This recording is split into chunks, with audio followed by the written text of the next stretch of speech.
இன்னைக்கு எபிசோட்கான மூணாவது ப்ரோமோலையும் சேம் அதே விஷயம் தான். கானா வினோத்தும் திவாகரும் பார்த்தீங்கன்னா திருப்பி மாறி மாறி கலாச்சிக்கிறாங்க. கானா வினோத் அவருக்காக டெடிகேட்டிவா பாட்டுலாம் எழுதி பார்த்தீங்கன்னா பாடிட்டு இருந்தாரு.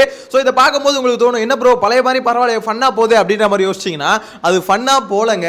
பிக் பாஸ் அதை தான் திருப்பி திருப்பி சொல்றது, அது ஃபன்னா போல. என்ன விஷயம்னு பார்த்தீங்கன்னா கானா வினோத் பாடிட்டாரா, இது எடுத்து இவங்க ப்ரோமோல வந்து ஃபன்னாலாம் போடுறாங்களே, ஆனால் ரியாலிட்டி அங்கே லைவ் பார்த்தவங்களுக்கு தெரியும். இவர் பாட பாட ஆப்போசிட்ல திவாகர் வந்து கொந்தளிச்சுக்கிட்டு இருக்காரு. என்ன விஷயம்னு பார்த்தீங்கன்னா திவாகருக்கு கானா வினோத் சுத்தமாக பிடிக்கல. ஸோ ரெண்டு பேருக்குமே ஒரு பிரச்சனை இருக்கு அப்படின்னும் போது அந்த இடத்துல ஃபன்னை ஒர்க் அவுட் பண்ண வேணாம். இது பிக் பாஸ் வந்து அதை தான் கிளியரா சொல்லிட்டு போனார். சாண்டி மாதிரி பண்ணுங்க, நீங்க வந்து உங்களுக்கு வந்து சர்க்காசம் நல்லா வருது, ஸோ அதை பண்ணுங்க, சாண்டி மாதிரி பண்ணுங்க, எந்த இடத்துலையும் கத்தாதீங்க, கோவப்படாதீங்க அப்படின்ற மாதிரி கிளியரா பார்த்தீங்கன்னா அட்வைஸ் கொடுத்துருக்காரு. அதை பண்றதை விட்டுட்டு திருப்பி திருப்பி ஏன் கானா வினோத்தும் அந்த ஒரு தண்ணி பழத்தையே போய் நோண்டுறாருன்னு தெரியல. எனக்கே ஒன்றும் புரியலங்க. ஏன்னா அது பண்ணாதீங்கன்றாங்க. இது மட்டும் இல்லாமல் இப்போ அதனால தான் தண்ணி பழத்தை தூக்கி ஜெயிலில் போட போறாங்க. என்ன ப்ரோ சொல்றீங்க, தூக்கி ஜெயிலில் போட போறீங்களா அப்படின்னு கேட்டீங்கன்னா, ஆமா தண்ணி பழத்தை தூக்கி ஜெயிலில் போட போறாங்க. அது காரணம் யாருன்னு பார்த்தீங்கன்னா கானா வினோத் தான். இதே மாதிரி என்ன பண்ணிட்டு இருந்தாரு, ஆக்சுவலாக இரிட்டேட் பண்ணிட்டே இருந்தாருங்க. அதாவது ஒரு சைடில் வந்து பார்த்தீங்கன்னா திவாகரை பார்த்து தாக்கி பாடிக்கிட்டே இருந்தாரு. இந்த மாதிரி பேசிக்கிட்டே இருக்கும்போது அந்த பக்கம் வந்து தண்ணி பழமும் பார்த்தீங்கன்னா திருப்பி வந்து பார்த்தீங்கன்னா கரிச்சட்டி வாயா அந்த வாயா இந்த வாயான்னு சொல்லிட்டு அவரும் பார்த்தீங்கன்னா கத்திக்கிட்டு இருந்தாரு. ஸோ இந்த மாதிரி கத்தும் போது என்ன ஆயிடுச்சுன்னா, இவங்க அரோரா வந்து செகண்ட் ப்ரோமோல பார்த்துருப்பீங்களா, அரோரா வந்து என்ன சொன்னாங்க, இந்த மாதிரி எதுவும் சொல்லாதீங்க அப்படின்ற மாதிரி சொல்லியிருப்பாங்க. ஸோ இந்த மாதிரி சொல்லக்கூடாது, இப்போ கத்தாதீங்க அப்படின்னு சொன்னோன்னே திருப்பி அரோராவை பார்த்து கத்திருப்பாரு. கத்தினோடனே தான் அதுக்கப்புறம் இவங்க பார்வதி கூப்பிட்டு அந்த இதில் சொன்னாங்கல்ல, நீங்கள் வந்து சாரி கேட்கணும் அப்படின்ற மாதிரி கேட்டிருப்பாங்களா, அதெல்லாம் அதுக்கப்புறம் நடந்தது தான். என்ன விஷயம்னு பார்த்தீங்கன்னா இன்னும் அது நடக்கல லைவ்ல, ஆக்சுவலாக இதுக்கப்புறம் நடக்கும். என்ன விஷயம்னு பார்த்தீங்கன்னா இந்த இடத்துல பார்வதி என்ன டிசிஷன் எடுத்துருக்காங்கன்னா, கடைசி அரோசா பக்கம் வந்து டிசிஷன் எடுத்துருக்காங்க, அவங்கள்ட்ட சாரி கேளுங்க அப்படின்ற மாதிரி. விஷயம் என்னன்னா, அங்கே வந்து திவாகரை வந்து கண்ட்ரோல் பண்ணது அரோரா தான் கண்ட்ரோல் பண்ணியிருக்காங்க. இந்த மாதிரி வந்து கத்தாதீங்க, ஒரு மாதிரி கேட்டிக்காக போயிட்டு இருக்கு அப்படின்னு சொல்லி கண்ட்ரோல் பண்ணுறாங்க. திவாகர் வந்து அவருக்கு யார் அகேன்ஸ்டாக பேசினாலும் திருப்பி கத்துவாருன்னு தெரியல, அரோரா பிடிச்சி கத்தி விட்டாரு. அது என்ன மேட்டர்னு கூப்பிட்டு விசாரிச்சா எனக்கும் அவங்களுக்கும் பார்த்தீங்கன்னா இதுக்கு முன்னாடியே ஒரு இது இருக்குது, வெஞ்சன்ஸ் இருக்குது, அந்த பர்சனல் வெஞ்சன்ஸ் எடுத்துட்டு வந்து இப்போ டாஸ்க்ல காமிக்கிறாங்க அப்படின்ற மாதிரி அரோரா மேல தூக்கி பழிய போட்டாப்ல. ஸோ இதை வந்து பார்த்தீங்கன்னா பார்வதி எதிர்த்து, அதாவது ஆப்போசிட்ல இருக்க அந்த ராஜ்யத்தில் இருக்கவங்க தானே ஃபர்ஸ்ட் வந்து பாடி ஷேமிங் பண்ணியிருக்காங்க. திவாகர் சொல்ற மாதிரி பார்த்தா அவங்க தான் ஃபர்ஸ்ட் பண்ணியிருக்காங்க.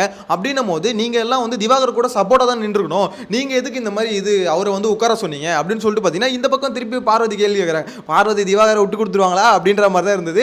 ஆனால் விஷயம் பார்த்தீங்கன்னா அரோரா கனி இவங்களாம் என்ன சொல்றாங்கன்னா, இல்லை ஆக்சுவலாக ரெண்டு பேருமே பேசிக்கிட்டே இருந்தா இவரும் வார்த்தையை விடுவார் அவரும் வார்த்தையை விடுவார், அதனால தான் உட்கார சொன்னோம். அதுக்கு எப்படி இவர் வந்து பார்த்தீங்கன்னா இளவரசியை பார்த்து எப்படி இவர் வந்து குரலை ஒஸ்தி பேசுவார், அவர் ஒரு அமைச்சர் மட்டும்தான், அவருக்கு எப்படி இவ்வளோ அதிகாரம் வந்தது அப்படின்ற மாதிரி கேட்குறாங்க.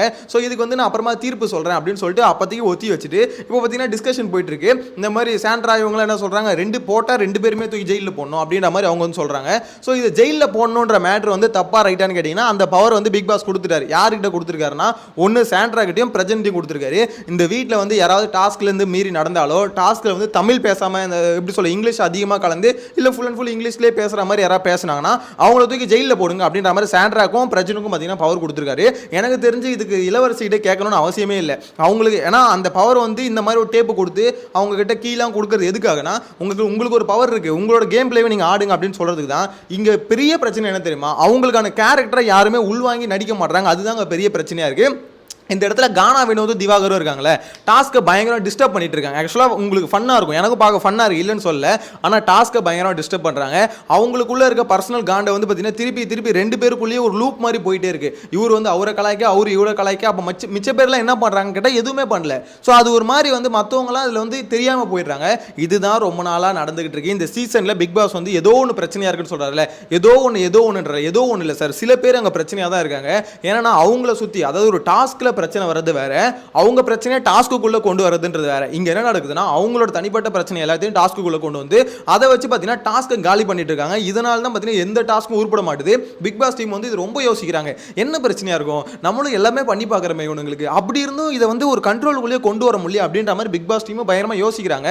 அவங்க பண்ண வேண்டியதுல என்ன தெரியுமா, பர்சனல் வெஞ்சன்ஸை டாஸ்க்குள்ள கொண்டு வராதீங்களா அப்படின்ற மாதிரி சொல்லணும். அப்படி இல்லைன்னா கொண்டு அவங்கள என்ன பண்ணணும்னா டக்குன்னு எவிக் பண்ணி வெளியே தூக்கி போட்டணும், வேற வழியே இல்லை. இவ்வளோ நாள் நீங்க வேடிக்கை பார்த்துட்டீங்க, அதாவது ஏதோ சொல்லி பார்த்துட்டீங்க, ட்ரைன் பண்ணி பார்த்துட்டீங்க, எதுவுமே முடியலனா இதுக்கப்புறம் நீங்கள் எவிக்ஷன் தான் ஒரே ஆயுதம். எனக்கு தெரிஞ்சு இந்த வீக்கெண்ட் கண்டிப்பாக பார்த்தீங்கன்னா டபுள் எவிக்ஷன் இருக்கும். ஏன்னா இதுக்கப்புறம் பிக் பாஸ் டீம் சும்மா உட்கார மாட்டாங்க. ஏன்னா எபிசோட வந்து பார்க்கணுங்க, இவ்வளோ செலவு பண்ணி எல்லாமே பண்ணுற இத்தனைக்கு வெளியே அவ்வளோ போராட்டம் இந்த பிக் பாஸ் இழுத்து மூடணும். எனக்கு தெரிஞ்சு அவ்வளோ போராட்டம்லாம் பண்ண வேணாம் போல இருக்கு.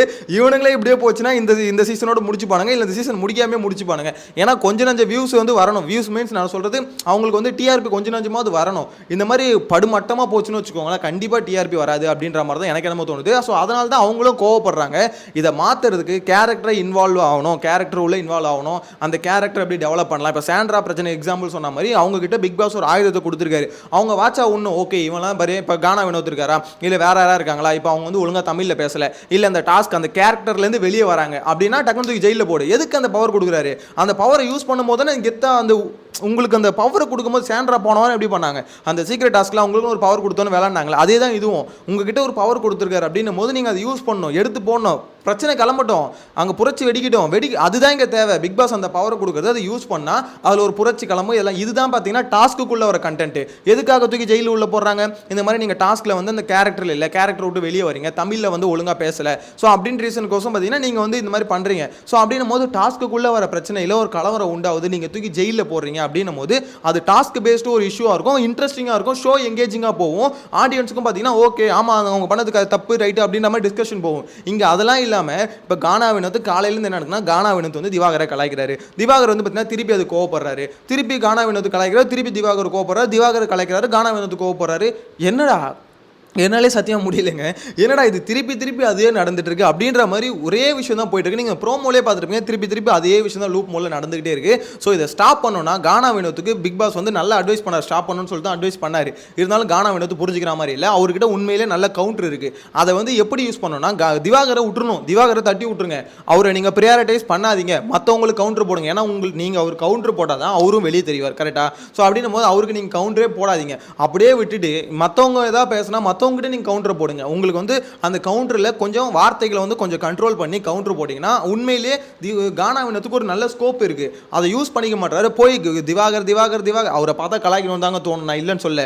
திவாகர் மூஞ்சை பார்த்தா யாராக இருந்தாலுமே ஓகே இப்போ இதுக்கு ஒரு கவுண்டர் கொடுக்கணும், அவர் நடிக்கிறத பார்த்தா யாராலுமே ஒரு கவுண்டர் கொடுக்கணும் அப்படின்ற மாதிரி நேச்சுரலாக தோணும். ஏன்னா அவரோட பர்ஃபார்மன்ஸை பார்க்கும்போது எல்லாம் வாய மூடினு இருப்போம். நம்மளா இருந்தாலுமே என்னடா திவாகர் இப்படி நடிக்கும் போது கண்டிப்பாக ஒரு கலாய்க்கணும்னு 2 வார்த்தை வரும்னு வச்சுக்கோங்களேன். ஆனால் அதில் என்ன மேட்டர்னா நீங்கள் கலாச்சா ஒரு ஆள் ஏற்றுக்கவே முடியல, நீங்கள் சாதாரணமாக ஒரு வார்த்தை சொன்னா கூட அவர் பொங்கிட்டு வந்துடுறாரு. அப்படின்னும் போது நீங்க அதை அவர்கிட்ட பண்ண வேண்டிய அவசியமே கிடையாது. அட்லீஸ்ட் ஒரு வாரம் அவர் விட்டுருங்களேன். அதுக்கப்புறம் ஆல்ரெடி பார்த்தீங்கன்னா அவர் ஒழுங்கி இருக்கும்போது திவாகர் தான் வந்து வாங்க என்ன சார் பேசவே மாட்டீங்க அப்படின்னு நம்ம திருப்பி சேர்ந்தாப்புல இன்னொரு வாரம் திருப்பி துரத்தடிங்க, உங்கள்கிட்ட நான் பேச முடியாது, உன்னை பார்த்து நான் எந்த கவுண்டர் போட மாட்டேன், ஏதோ பண்ணின்னு தோலை அப்படின்ற மாதிரி ஒரு வாரம் விடுங்க. விட்டுட்டு மற்றவங்ககிட்ட உங்களுக்கு கவுண்டர் போடுங்க. இந்த பிரியங்கா இவங்களாம் வந்தாங்களே, அப்போ திவாகரை வச்சு அவர் வந்து ஃபன் பண்ணார். ஆக்சுவலாக பிரியங்காவை வச்சு பயங்கரமாக ஃபன் பண்ணியிருந்தாரு. அங்கேருந்து இஷ்யூ வச்சு பயங்கரமாக கவுண்டர் போட்டார். ஸோ இதெல்லாம் பார்த்தீங்கன்னா அப்போ ஒர்க் அவுட் ஆச்சு. வினோத்தால் அது முடியும். அதனால தான் பிக் பாஸ் சொல்கிறாரு சாண்டி மாதிரி பண்ணுங்கன்னு. எனக்கு தெரிஞ்சு அவர் அதை பண்ணுற மாதிரி விளங்குற மாதிரி எனக்கு என்னமோ தெரில. ஆனால் இந்த ப்ரோமோவில் பார்த்தீங்கன்னா அதை வந்து ஃபன்னாக காமிக்கிறாங்க. ஒரு மாதிரி பிஜிஎம்லாம் போட்டு திவாகர் வந்து சிரிக்கிற மாதிரி எல்லாமே நடக்குது. பயங்கரமான காண்டு 2 பேருக்குள்ள போயிட்டு இருக்கு. ஸோ இது எங்க போய் முடிய போகுதுன்னு தெரியலங்க. அது மட்டும் தான் எனக்கு பொறுத்தவரைக்கும் இப்போதைக்கு தோணுது. ஏன்னா இவங்க 2 பேர் பிரச்சனையை வச்சே இந்த டாஸ்க், அதனால தான் பார்த்தீங்கன்னா 2 தலையும் மாற்றுது. கானா வினோத் திவாகரையும் பார்த்தீங்கன்னா அந்த ராஜா பதவியிலேருந்து மாற்றிட்டு திருப்பி வேற இது ஆளுங்களை போட்டது எதுக்குன்னா இவங்களுக்குள்ளே இந்த இஷ்யூ போயிட்டு இருக்கு. ஸோ மற்ற ஒரு டாஸ்க்கை வந்து ரன் பண்ண மாட்டாங்கன்னு சொல்லிட்டு தான் மாற்றினது. ஆனால் மாற்றினதுக்கு அப்புறமா இவங்க 2 பேரும் வந்து முன்னாடி உட்காந்துக்கிட்டு அதே பிரச்சனையை ஓடிக்கிட்டு இருக்காங்க. மற்றவங்களாம் பார்த்தீங்கன்னா கொஞ்சம் விலைக்கு விட்டுக்கிட்டே இருக்காங்க. அப்போ என்ன சேஞ்ச் நடந்திருக்கு அப்படின்னு ஒரு கேள்வி இருக்குல்ல. மேபி எபிசோடில் எப்படின்னா ஒரு சில கிளிப்ஸ் எடுத்து போட்டு இந்த ஃபன்னாக இருக்க கிளிப்ஸ் எடுத்து போட்டு ஒப்பேத்திடலாம். ஆனால் லைவை பார்க்குறவங்களுக்கு தெரியும் அங்கே என்ன போயிட்டு இருக்குன்னு. ஆனால் நேற்று கம்பேர் பண்ணும்போது இன்னைக்கு ஓரளவுக்கு பிக் பாஸ் திட்டினதுக்கப்புறம் கொஞ்சம் கத்துறது வந்து கொஞ்சம் கம்மியாக இருக்குது அப்படின்ற மாதிரி தோணுது. ஸோ இதுக்கப்புறம் எப்படின்னு தெரியல. இது வரைக்கும் சொல்கிறேன், கொஞ்சம் வந்து திட்டினதுக்கப்புறம் கொஞ்சம் கத்துறது கம்மியாக இருக்குது. ஓரளவுக்கு பயம் வந்திருக்கு. இன்னும் பயப்படணும்னா ரொம்ப சிம்பிள். பிக் பாஸ் டீம் வந்து இதுக்கப்புறம் டாஸ்க்கை ஒழுங்காக ப்ளே பண்ணலையா, நான் ஆக்ஷன் எடுப்பேன். ஒரு எவிக்ஷன் இல்லை, இந்த வாரம் 4 எவிக்ஷன் போடணும், ஒரு குண்டை தூக்கி போடணும். இதுக்கப்புறம் எனக்கு வந்து ஒழுங்காக விளாடாதான் இருக்க வேணாம், எவிக்ஷனுக்கு எல்லாரும் வாங்க, இந்த வாரம் 4 எவிக்ஷன், ஸோ எல்லாரையும் தூக்கி விட போகிறேன் அப்படின்ற ஒரு பயத்தை போட்டதும் எல்லாருக்கும் அந்த விளாடணும், அந்த கேரக்டரில் இன்வால்வ் ஆகணும் அப்படின்ற ஒரு இன்ட்ரெஸ்ட் பயம் எல்லாமே கலந்து விளையாடுவாங்க. அதை பண்ணாத வரைக்கும் வேலைக்கு ஆகுது. ஏன்னா நீங்கள் திட்டி இதுக்கப்புறம் என்ன குச்சை வச்சு அடிக்கவே முடியும் உங்களால் அப்படின்ற மாதிரி தான் தோணுது. எனிவேஸ் உங்களோட கருத்தை மறக்காம கமெண்ட்டில் மென்ஷன் பண்ணுங்கள். நீங்கள் என்ன நினைக்கிறீங்க? கானா வினோத் திவாகரை கலாய்க்கிறது இல்லை ப்ரோ என்ன இருந்தாலும் அப்படியே பண்ணட்டும் ஃபன்னாக இருக்குல்ல அப்படின்ற மாதிரி நினைக்கிறீங்களா, இல்லை திவாகரை ஒரு வாரம் அப்படியே விட்டுடலாம் ஒன்றும் தப்பு கிடையாது அப்படின்ற மாதிரி நினைக்கிறீங்களா? ஸோ உங்களோட கருத்தை கமெண்ட்டில் மென்ஷன் பண்ணுங்கள். நெக்ஸ்ட் வீடியோவில் மீட் பண்ணலாம். Bye by.